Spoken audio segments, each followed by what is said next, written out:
Science says matter cannot be created, yet a magician goes... London, 1862. A revolutionary optical stage illusion is premiered. A transparent ghost appears and disappears in front of the audience's very eyes. The idea of making something appear and making something disappear is a basic plot for magicians. Pepper's Ghost sent magicians on a quest for invisibility, which included the developing technologies of cinema and television. We can't do anything outside the law of physics. We have no powers that you don't have. We just know a little bit more about how to scam. This is the story of how magicians have taken scientific advances and used them to conjure up new ways to make things appear and disappear.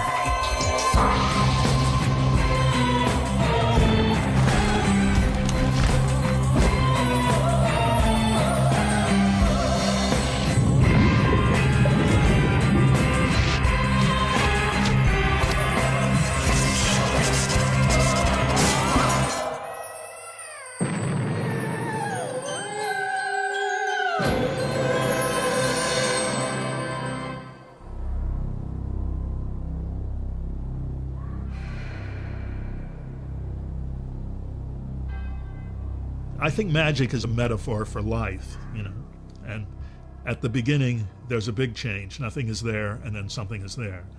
And at the end there's another big change, something is there, and then it's gone. But between birth and death, it's change every day of your life.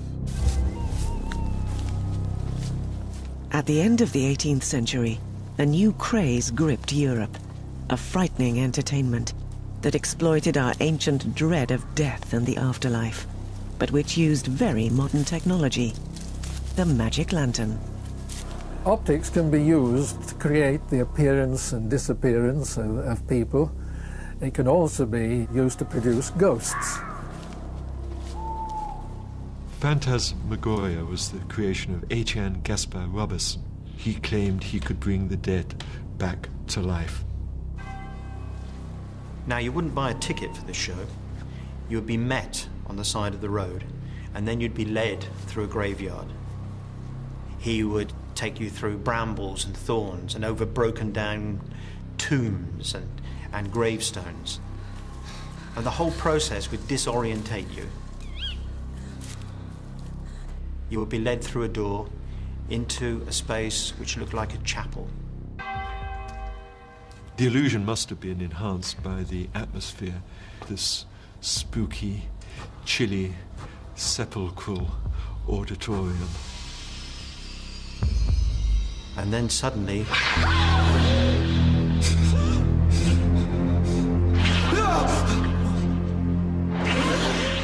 It clearly was a magical appliance because it would make things appear and disappear. Lantern slides were painted with images of the ghosts on, and this was then projected onto a gauze screen. He also used a lantern which moved on a truck so that the image could suddenly appear to rush towards the audience. That was one of the first examples of an optical show, a show that was all designed around optical effects to create optical illusions for the audience.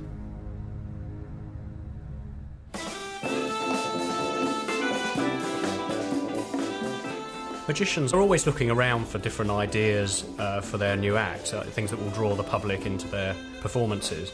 So I think, to a certain extent, magicians have drawn on scientific principles and actually used them as the covert operation of their magic principles.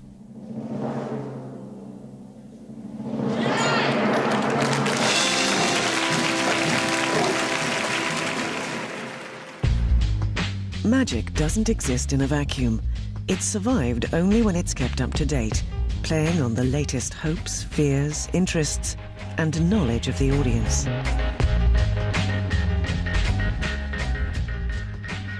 The magic lantern was only the beginning. Magic entered its golden age at the beginning of the Industrial Revolution. And there's been a huge hunger for new illusions and innovative techniques ever since.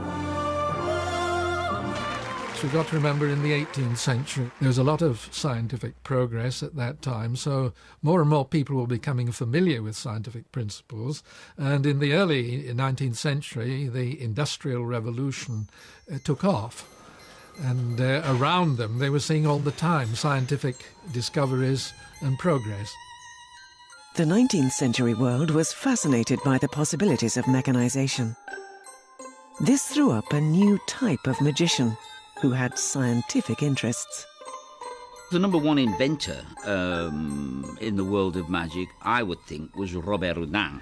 Jean-Eugène Robert Houdin is generally regarded as the father of modern magic, and it could be said that without him, even this program would not exist.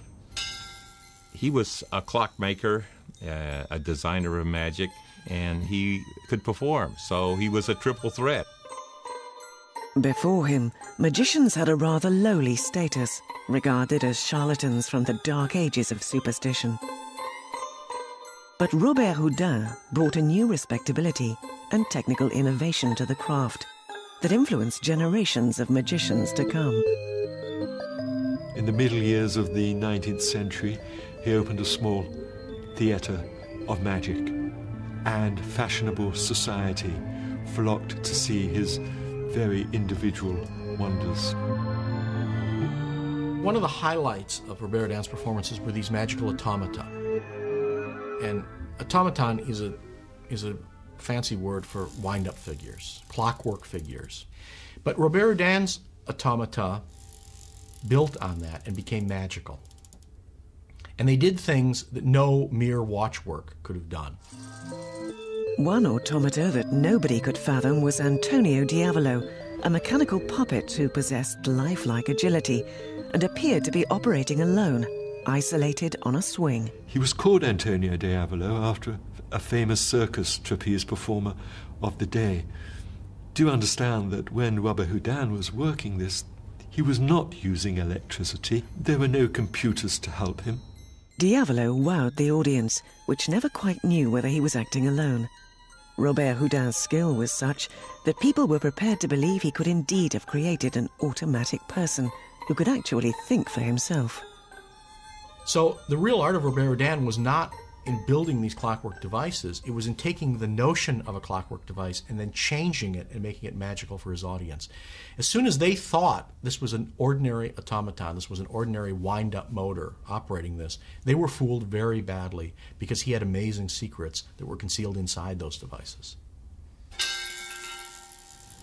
The magic world today has its own equivalent of Robert Houdin in John Gaunt. When you see the stage shows of people like David Copperfield and Siegfried & Roy and Doug Henning, you can bet your life that most of their major props have been made by John. He is the ultimate magical craftsman. But he spends all his spare time recreating the magic of Robert Houdin. Okay, we have here the blooming orange tree of Robert Houdin from around 1845. Now, he would start off his performance by borrowing a handkerchief from a lady, and from another lady, her ring. It would go inside the cloth like this, fold it up, put into this silver chalice over here, and start the magical tree. It's set on fire, and as the smoke comes up through the tree, we see it start to bloom. Yes, you can see the orange blossoms come onto the tree. And slowly, yes, we start to see oranges appear on the tree.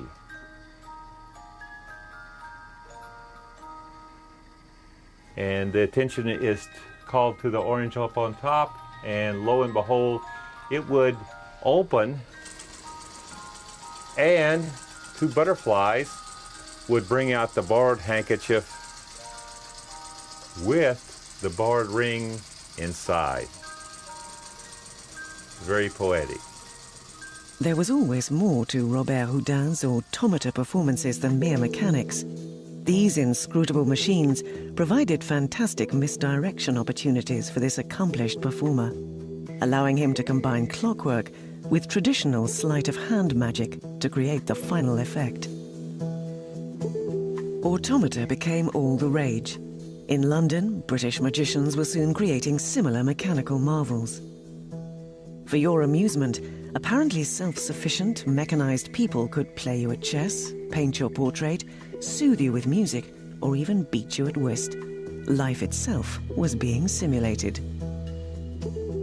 The fascination with all of these things, I think, was the growing sophistication of the public and fascination of the public with the wonders of science.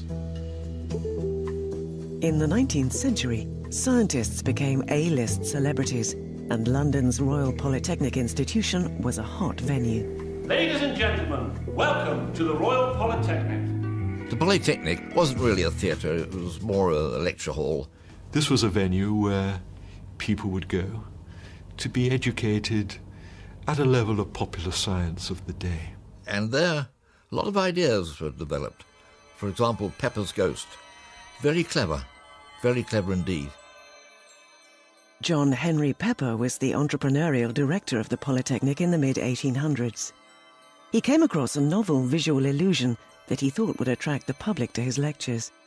Pepper's Ghost was to launch a new wave of optical magic effects. What they saw was the interaction on a theatre stage of a real, live human being, flesh and blood, with a spectral image of another actor who was able, a little like the Cheshire Cat, to fade in and out of view. We know that Lewis Carroll observed Pepper's Ghost and was himself a magician. The Cheshire Cat may well have been based upon that experience.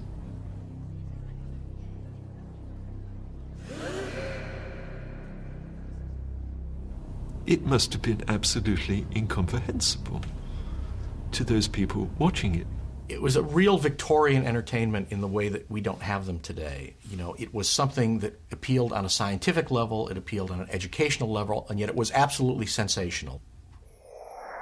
I've been very tantalised by the use of Pepper's Ghost, and I suspect I get asked to create it more than any other stage effect. So here we've got a little cardboard model of a theatre. It's probably somewhat more elaborate than would have been the stage at the Royal Polytechnic. But what the audience would have seen is the curtain rise on a scene not unlike this. And from the wings, perhaps an actor would walk on. Here we have a very glamorous ballerina. And then suddenly, to the audience's eyes, the ghost would appear. There were two things that weren't visible to the audience at the beginning of this scene. The first was a large piece of glass, which in fact they were looking through, and the other thing was this large pit. So the actor would be in readiness in the pit, but he would actually be invisible to the audience until such a time as he was illuminated. And this was partly because glass is actually a very poor reflector of light. It needed a brilliant light upon the ghost to actually make him appear. He would then glide across the stage, pushed on the trolley that he was lying back on, and at the other end of the stage, at the moment he should disappear, the lights would be turned off and he would vanish. The ability to see a ghost, to really see a ghost walking on stage, was something that people had fantasized about and they had never actually been able to realize on the stage. Pepper's intention was to explain to the audience how it had been accomplished. And he heard the gasp from the audience, he heard the applause, and he heard that amazement from them. And at that moment, he really became a magician because he realized that he couldn't take this away from them. And so he closed the performance, and he never explained to his audience how the ghost was produced, and it remained his secret.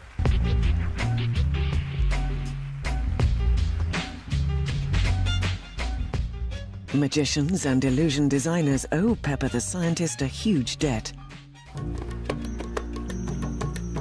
His work with reflections started them out on a quest for invisibility, an important theme that has stayed with magic ever since.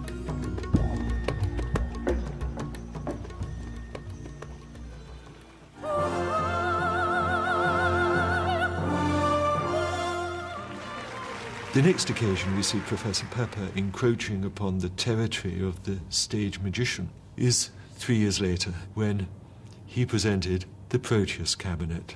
a brand new illusion which was to revolutionize magic for the rest of the century. This was a cabinet that stood well forward of any scenery. It was raised above the ground so trapdoors couldn't possibly come into play. There was no way anybody could be concealed in this cabinet. But the Proteus cabinet was really the first use of mirrors in a magic illusion. And it is what we might describe as a vanishing cabinet. It's probably where the whole idea of a vanishing cabinet came from. And this was much more useful to magicians because you could put somebody inside it, close the doors, open it, they disappeared. It was also much more portable. You know, there was something that could be wheeled onto the stage, was self-contained, and could be wheeled off again. So this was really an important link, and it was more significant, I think, than Pepper's Ghost in directly going into the repertoires of magicians. Magicians everywhere recognized that Proteus was an amazing idea because it finally combined optical principles and mechanical effects in a way that created a very durable, versatile illusion. And there was almost anything that could be done with Proteus when you really mastered the ability to make someone appear and disappear on stage.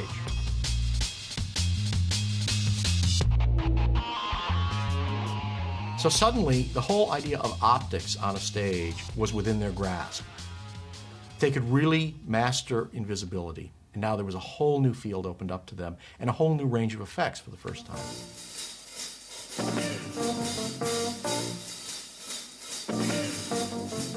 It was really the original magic cabinet, the cliche of the magic cabinet that magicians use today, where a girl goes inside of the cabinet, it's closed up and it's opened up and they've disappeared. That started in 1865 with the Proteus illusion.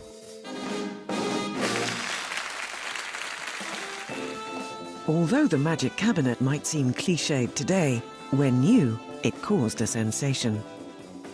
Now, the popularization of science in that way, of course, had a tremendous effect on people, and it stimulated magicians too. And one of these, who became the most famous name in British magic, that of John Neville Maskelyne, who from 1873 then took over in the Egyptian Hall in Piccadilly. He also could produce ghosts and effects, but by different means.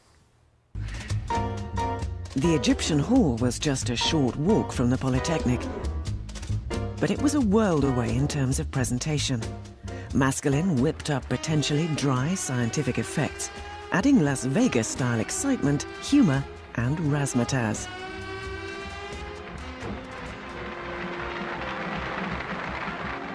They found the ideal showplace. It was old, it was mysterious, it had all the fusty little accoutrements that told people that it was a great, great place of wonder and exotic marvels. And the stage was the perfect size for those mysteries, a tiny, tiny little stage in which an optical illusion was enormous and important, and even a bit of sleight of hand could look fantastic. A dedicated theatre of illusion like Egyptian Hall came with hidden advantages. There were an enormous number of technical elements in the theatre which were very helpful. You had a whole world of hidden machinery under the stage, above the stage, and in the wings, as well as infinite numbers of hidden assistants that could be working. They could be tugging threads from under the stage, right in front of the audience's eyes. But the cleverest methods are nothing without a commanding performance, and Maskelyne's theatre was graced by one Colonel Stodare, who came bearing the mysteries of the East. The Sphinx captured the popular imagination more so than the Proteus cabinet.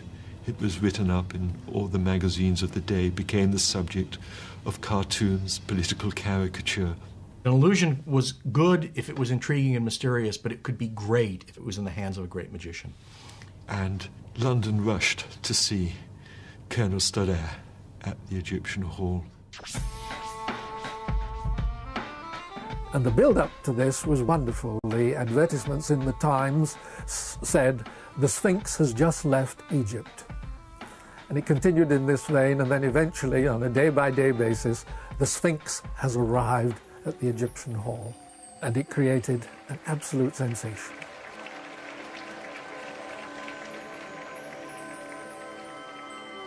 Audiences had been accustomed for many years to seeing magic tables that had long tablecloths on them so assistants could be concealed.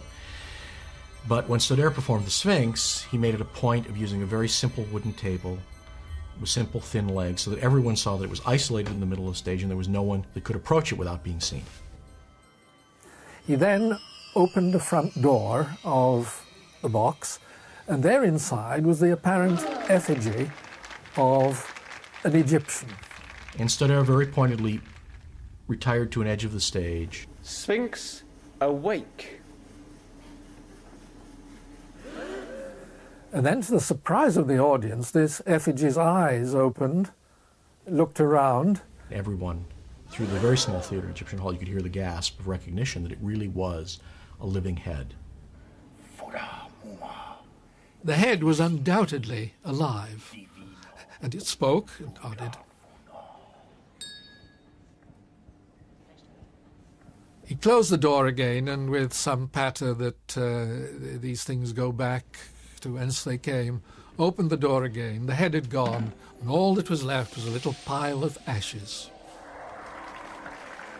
So gradually there was a kind of building recognition during this presentation that this was not just a trick, not just an illusion, but this was really a miracle. Stodare had shown people something they'd never seen before and that they never thought was possible.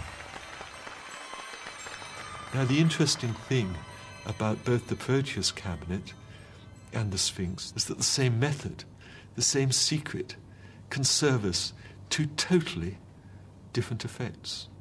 But beyond that, I'm not going to say any more. But it was John Neville Maskelyne who really established the Vanishing Cabinet. Lords, ladies, and gentlemen, welcome to Egyptian Hall. Will, the Witch and the Watchman was based on the tale of a sailor who is thrust into jail. The act was so popular, it was performed over 10,000 times. The amazing thing about Will, the Witch and the Watchman cabinet was that Maskelyne took a simple idea that had been first exhibited at the Polytechnic, and he made some amazing optical and mechanical improvements in it. Very complicated sketch in which several characters vanished and got tied up and reappeared. There was a village maiden, a handsome swain, watchman, a butcher, a witch. They could reappear, transform, and disappear, in the blink of an eye. Maskelyne and Cooke had successfully married technological innovation with a winning performance. And then to make it fun and to make it topical, what Maskelyne did is he dropped in one more character, which was a gorilla, which is a complete non sequitur for us today, but we have to realize that in that time, in the 1860s, gorillas had just been exhibited in London. The first specimens of gorillas had come back. And Maskelyne and Cooke didn't quite get it right. Their gorilla had a long tail. And one of the plot points is that the gorilla's tail is cut off by the butcher during the course of the action. A zoological inaccuracy that lent a useful twist to the plot's tale. 100 years later, a magician, an ape and a box were to captivate an audience for a second time. So what have you found?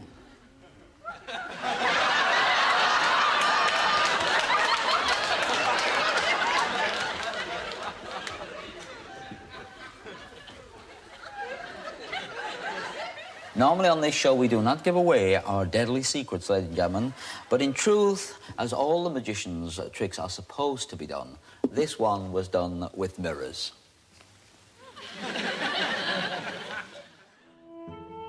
Mesdames et messieurs, mon fils.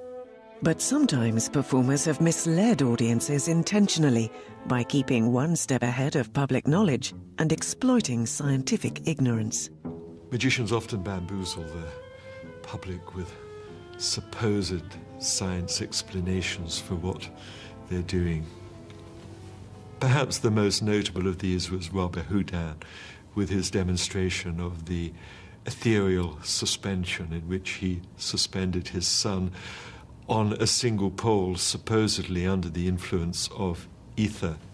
Ether, well, chloroform, really, had just come into the marketplace, and everybody was talking about the mysterious powers of this stuff, this ether. He said the properties of ether made an individual lighter than air, like a balloon.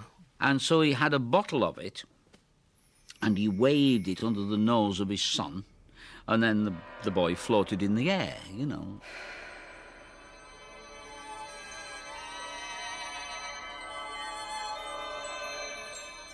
Now, to further the illusion, in the wings, genuine ether was being poured onto a hot shovel so that the vapour would come over the footlights to the audience and create the real atmosphere.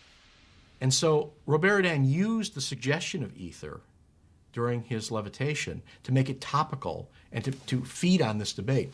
Actually, ether had nothing to do with it, and part of the debate that he aroused was whether he would subject his son to this dangerous gas and whether he was doing this every night. But actually, all of that was a deception. Magicians weren't respectable. Everybody was very interested in science, and very few people understood very much about it. Magicians took on a bit of respectability by presenting themselves as scientists, as Dr. So-and-so, you know. I need a volunteer. Yes, you, sir. The most colourful of these characters was the electrifying Dr. Walford Bodie.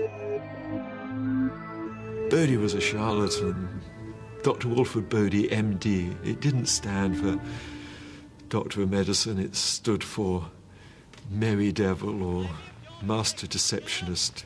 Dr. Walford Bodie, the bloodless surgeon. Bodie exploited ignorance and made outrageous claims about his abilities to control and tame that newfangled and dangerous discovery, electricity.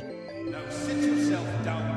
I think that Bodie would have really done anything to get an audience into a theatre. He claimed to be able to withstand the most astonishing amount of electricity passing through his body, and also claimed to be able to cure the sick and the paralysed. Trust me. No!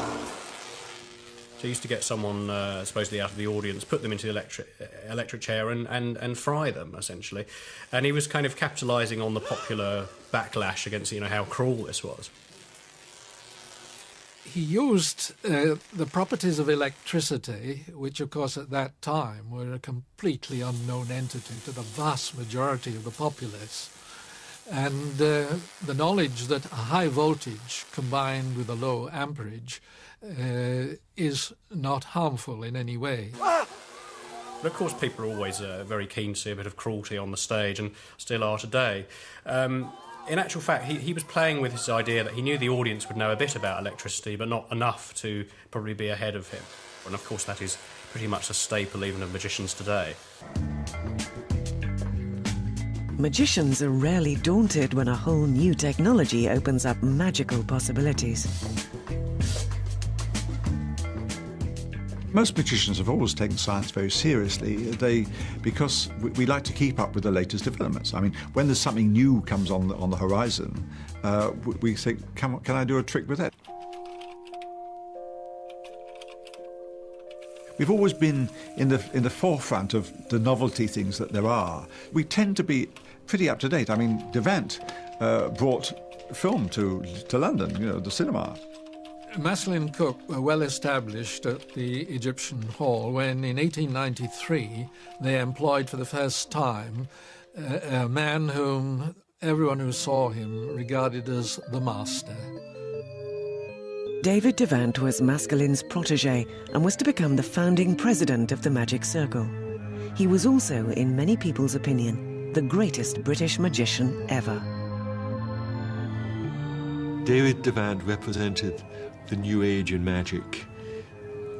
Devant's fascination for pictures of all kinds led to his interest in the emerging moving picture industry. So ironically, the very earliest cinema is being shown and perpetuated and exhibited by magicians. Pioneers in this was a man called Georges Méliès, who was a magician. In fact, he'd been intrigued by visiting the Egyptian Hall and seeing Maskelyne and Cooke with their mysteries.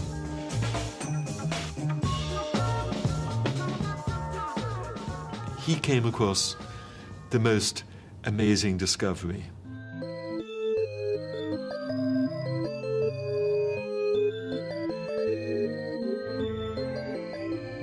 He used magical thoughts, but created them using editing.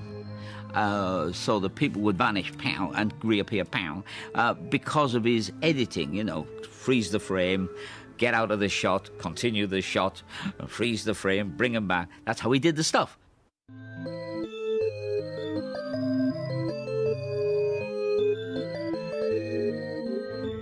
And he developed, they say, 80% of the science that is used now in making movie effects.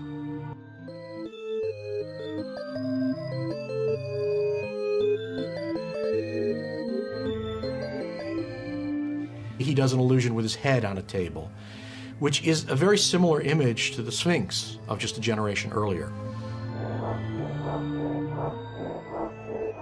Many of these trick films, many of the special effects that we now take for granted really grew out of magic shows. They were techniques being used by magicians that were transferred to the film. So you can see all of the analogies of Pepper's Ghost, all of the reflected images and the superimposed image. And you can see the various elements that were used to create that were transferred by George Méliès right onto the film. He was using the same formula of light objects and dark objects, of lit areas and darkened areas. The same formula that was being used for Pepper's Ghost was put on film.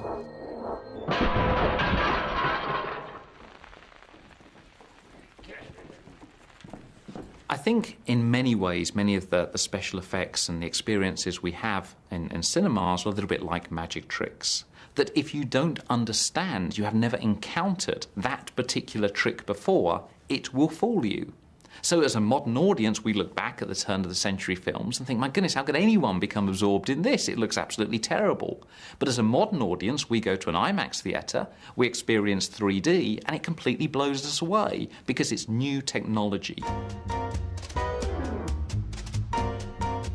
If moving pictures were magic, then television itself was a miracle all of its own.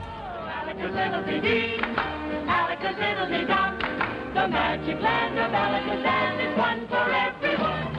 Mark Wilson! Along comes a new science, which created a new theatre. And it's called television. It's the thing you're watching, folks. And it's about this big. I'll lift the lid like this. Mark Wilson was America's first big TV magic star. One of the great advantages of magic on television can be that the entire audience is contained in an area about this wide. You see, that's that television lens right here. The roof comes off, and inside, wait a minute, inside is nothing because Basil has disappeared. And in the same way as Méliès before him, David Nixon, one of Britain's first TV magic stars, was excited by TV's technical possibilities. Thank you very much. Thank you, ladies and gentlemen. And good evening. How are you? All right? What David Nixon realised, of course, was that television gave him a whole new box of tricks, and that it was possible to perform a form of technical trickery, which he christened switchcraft. And of course, it wouldn't be a Christmas tree without a fairy on the top.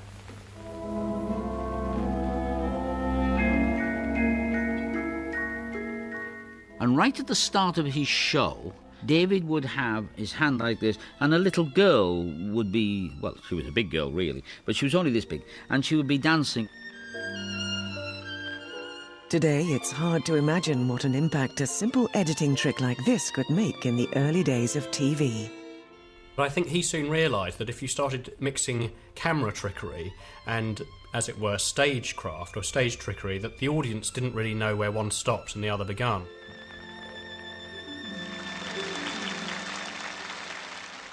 I think it's always very problematic to take magic and place it on television. I think the viewers always feel one removed. There's always that notion, well, if I was really sitting in the audience, I'd be able to work out what's going on, because they understand that television producers can use some sort of television trickery, some sort of camera trickery, or choose their angles very carefully. Sometimes television loses the magic for us. Supposing you put a lady in a box, right, And then you go over to another table to pick up something, and the camera pans with the person to the table. Well, it's, you know, while that's happening, the lady's got out of the box and has changed, and you know, you could load an elephant like that.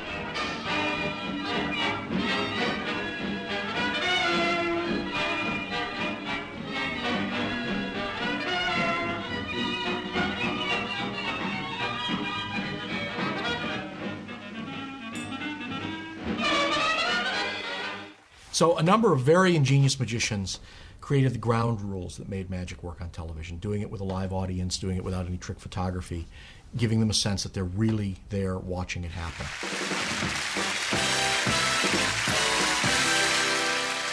At the height of his career, Paul Daniels was attracting 15 million viewers every week using this approach. One of my balloons has escaped. It was a mark of discipline of the Paul Daniels Magic Show through the years that no camera tricks were ever performed. Now this is camera 3, and this is big. But we sort of broke with the rule on one occasion. It wasn't a camera trick, but it was a trick with a camera. And just look through there, wave at the folks at home, and that's called camera 4, you see. So you just give a wave, see, like that. There you are. Right. Yep. You're a star. So we put the cameraman and the cameraman in there, right? Now he's poking out through a little hole, you know, shooting through a little hole, and he's shooting the person we've got on the stage, you know. Now the cable, as you can see, goes out the bottom, but we place this baton, ooh, splinters. We place the baton across there and into there, and that locks the doors more effectively than most things. And I'm going to just have a little wave in there at the camera. Are you all right in there, Doug? Fine. Oh, thank goodness for that. And just come round there yourself. You can have a little wave yourself. Wave you. So now this camera is pointed around the whole set, you know. So you realise that as it's moving, it is taking pictures of the set and so on. And we reverse it up, so now the people can see all the way around it who are here in the studio. I promised you a camera trick. This is a trick with a camera. 3, 2, 1.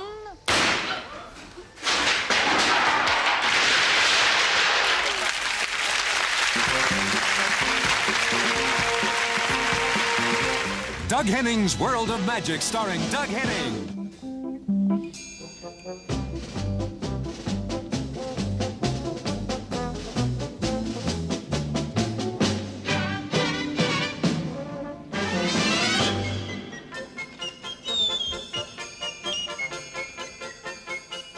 Well, Doug Henning was a special type of guy.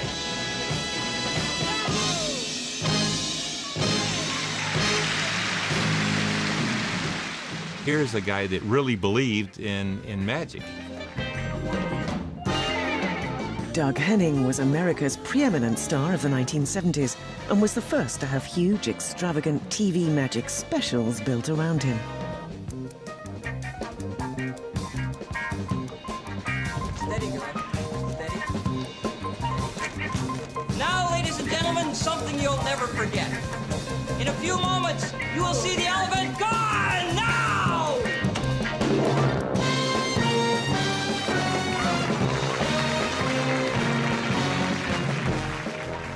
You know, if they like you, they'll like the magic. And I think most people really liked Doug.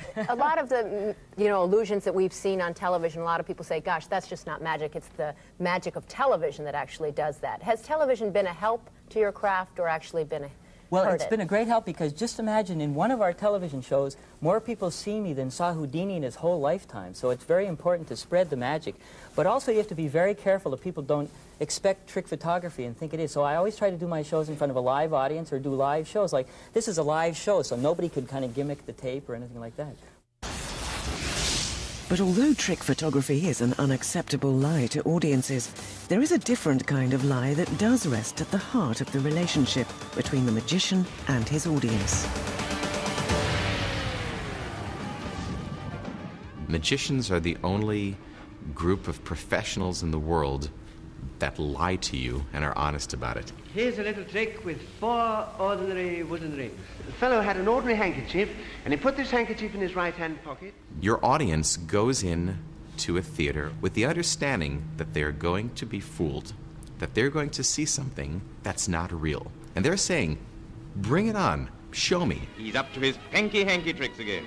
And by the way, customers, all the tricks are Ericsson's, honest engine. Some people want to have that moment of regression where they recapture that childlike wonder that we all had when we were kids. Right up on top of the bird, and your other hand on the front of the cage, and your other hand on Wait a the minute, back I of could the do that. Oh, excuse me. Sorry. I'm sorry. I'm terribly sorry. Why didn't you all tell me that this was going to happen? Would you do that again for us? Where is it? That's what all the girls say. And I said, When people watch a magic trick, they tend to fall into one of two categories. Some people think they really, really want to know how the trick is achieved. It's like a puzzle and it just really annoys them not knowing. The other group just don't want to know. They enjoy the magic. At first, you might think that those people should stay well away from a Penn and Teller show. Next stage, I reached but could not find. Penn and Teller have got this terrible reputation of giving away secrets. But it's not that simple. They use the notion of explaining how tricks are done, and they stand it on its ear. In other words, they use that intrigue that an audience has to further their own deceptions.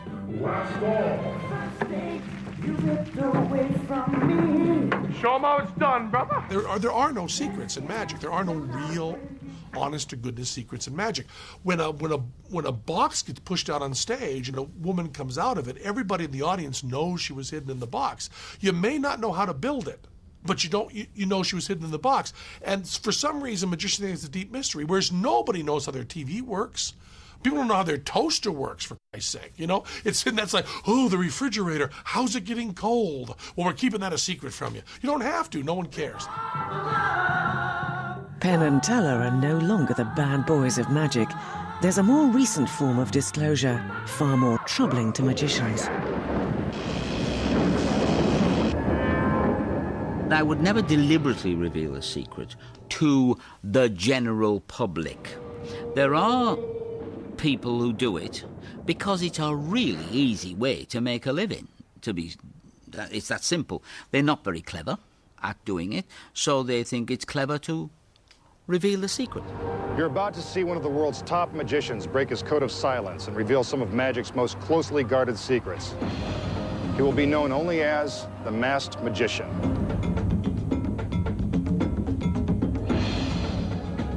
First, the elephant is there.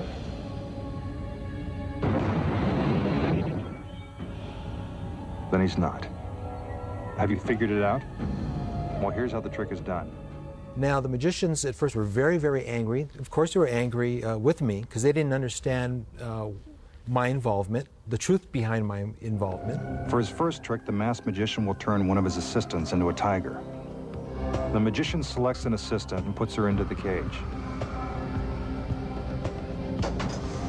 And when the curtains are removed, our assistant has been turned into a 500-pound tiger. The message that it sends is the wrong message. You shouldn't be saying that to people because you're spoiling it for them.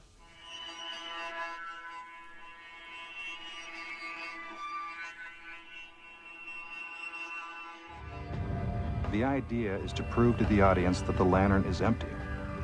When a magician goes to these lengths to prove his point, you know he's up to something. It's time to change. It's time to... The audience needs something new. They want to see new things, and magicians need to think and not rely on illusions that other magicians have created, 30, 40, 50, 60, 100 years ago. Now that we've shattered some of magic's greatest illusions, hopefully this will encourage magicians everywhere to come up with bigger and even more impressive tricks. And who knows, maybe someday we'll show you how those tricks are done too. But in this day and age with internet and magic shops and magicians willing to write books, the concept of the secret is really no longer a secret when you really look at it.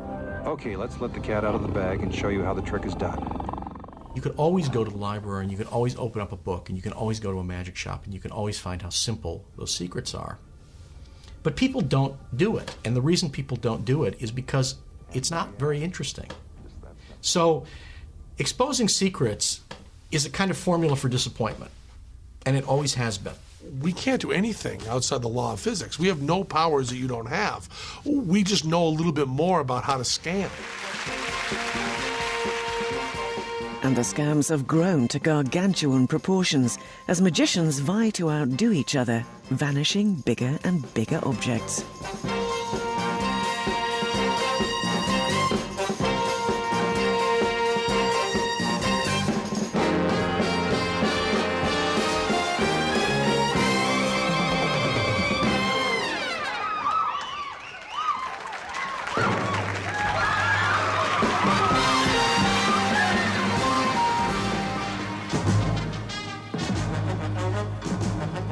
Determined not to be outdone, David Copperfield is always upping the ante.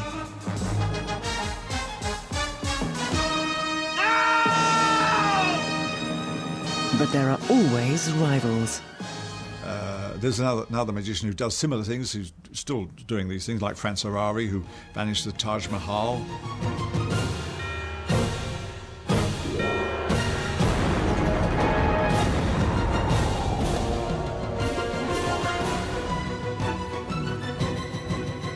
And that's wonderful stuff, but it does take a lot of swallowing. To me, size matters. And I think that where people balk at the idea of trying to make something that is a fix, like a building or architecture or a mountain, disappear, well, I think we live in an age where people take it for granted. Look, the Taj Mahal is not going to disappear. It's not moving. Even if you got all the permissions and paperwork, you're not taking it anywhere. But it is conceivable that it could become invisible. We invited Franz Harari to perform a new illusion for this program. It promises to be the biggest disappearance ever on British soil. How's the hair? Is the hair good? Yep. Hair's good? Okay, good. I'm obviously here in London. That would be the Tower Bridge.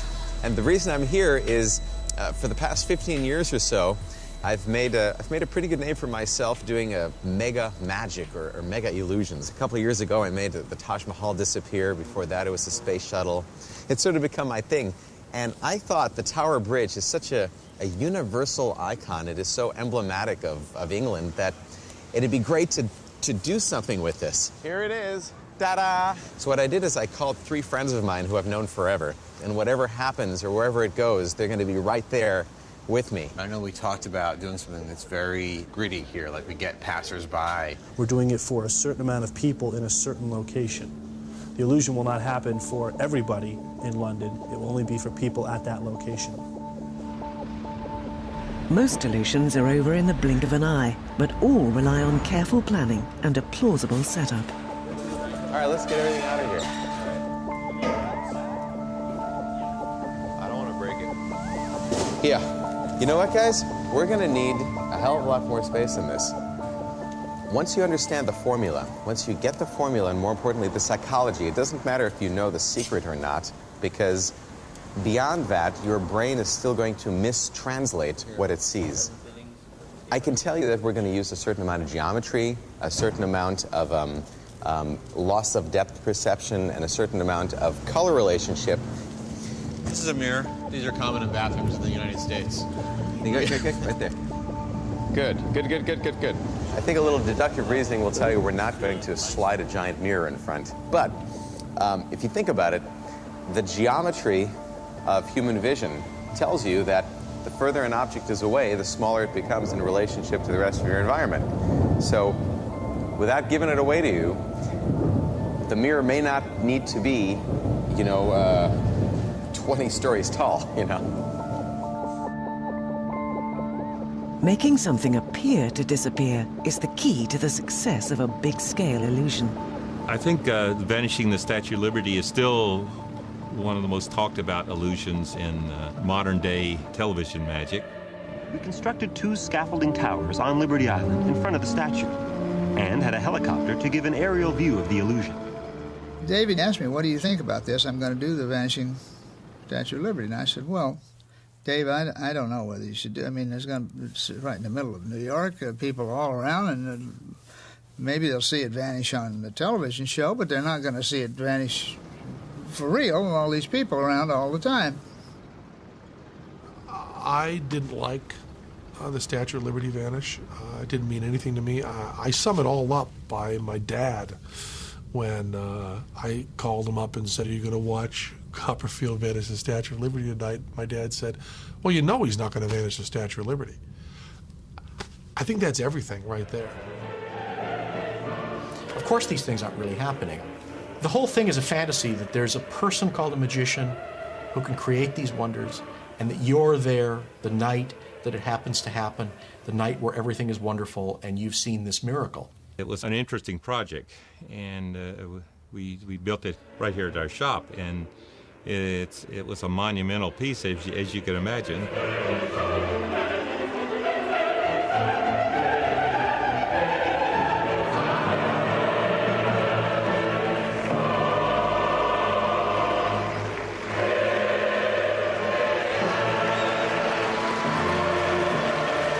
Magic works on the level of a human being.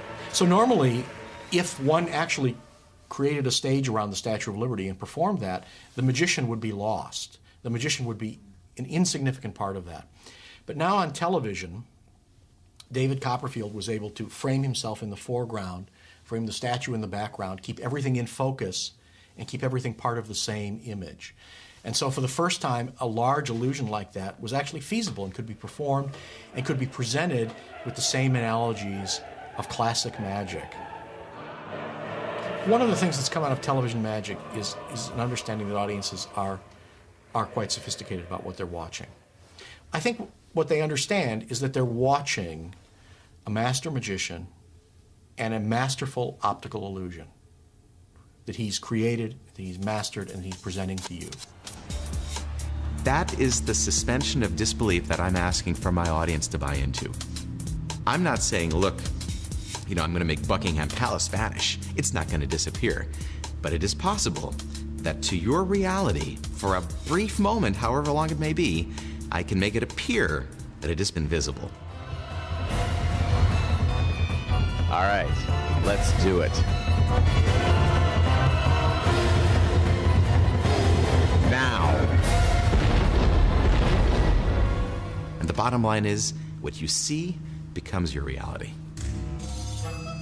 Clearly no illusion will work unless there's an audience there to see it. Franz Harari's next step is to decide where his illusion will be viewed from. I think you and I need to go downstairs and check out in here. What we figured out is we're going to have to triangulate off of the bridge itself. And what that means is that somewhere out there is going to be our point of the triangle where the illusion is going to be affected. Okay. We'll see what it looks like with the laser. Unless you've got some great location from the gods, I think this is our spot. What'd you find over there? Yeah, it looks pretty good from over here. Very clear view of the tower. I'm going to come over to your side and see what we got, all right? In order to figure out the exact angle of our equipment for the illusion to be performed, we're going to have to triangulate with a beam of light, a laser beam actually, from location, and bounce it off 2 points from the bridge itself. Okay. I think we're going to have the mirror come back a little bit more. All right. Well, this is cool. This is it. So let's say we set everything up right over here, okay. right? Okay. We place our lock right over there, and this kind of becomes our zone here.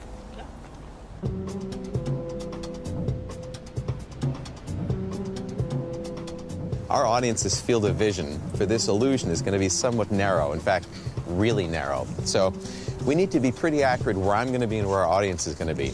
Right, so what we need to do is we need to see if we can hit that first mirror on the south, well, near the south tower.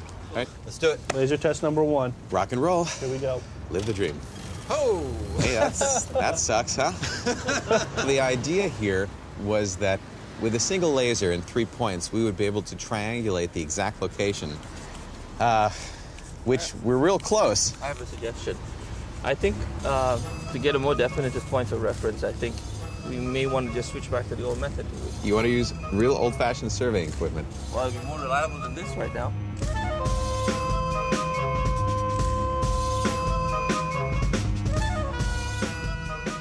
most people assume that they're fairly sophisticated observers, that they're very good at noticing what's going on around them. But in fact, that's not the case. We make assumptions all of the time. We're not as sophisticated as we like to believe we are. So in our heads, when we see a magic trick, we think, wow, this must involve mirrors and lasers and all sorts of sophisticated technology, because you'd require that to fool somebody as clever and as observant as my good self. Magicians have often taken general scientific ideas and suggested very openly to their audience that that's how they're using these things, when in fact the method is something perhaps much more basic or totally different. What a magician is doing is just showing us how many assumptions we're making on an everyday basis. Optical conjuring aside, there is no doubt that 21st century audiences continue to hunger for miracles.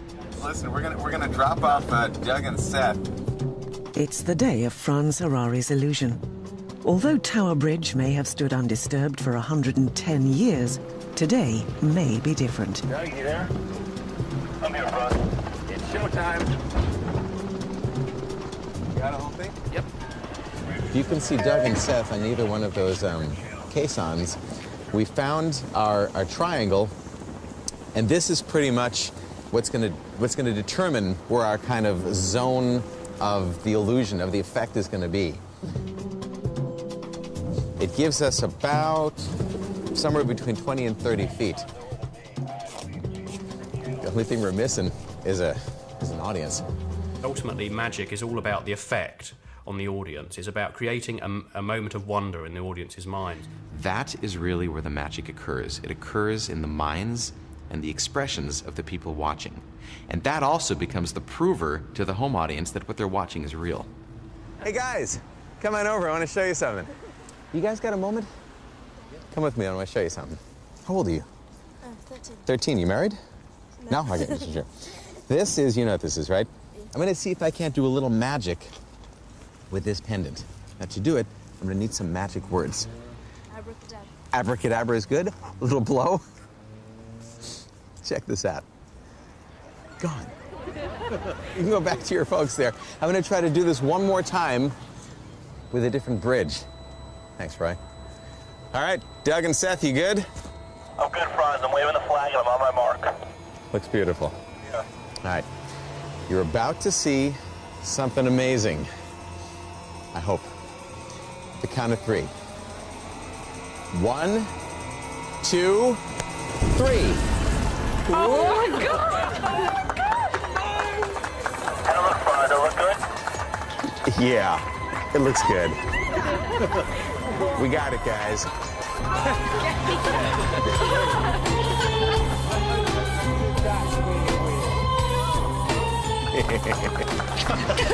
Rock and roll. Fly away, Peter, fly away, Paul. Come back, Peter, come back, Paul. We all saw that little trick as children. We're all born with a sense of wonder, and it gets knocked out of us pretty early in the game. The secret of all great magical performance is to reawaken that sense of wonder. It can be a very powerful experience. 1, 2, 3. Jeez.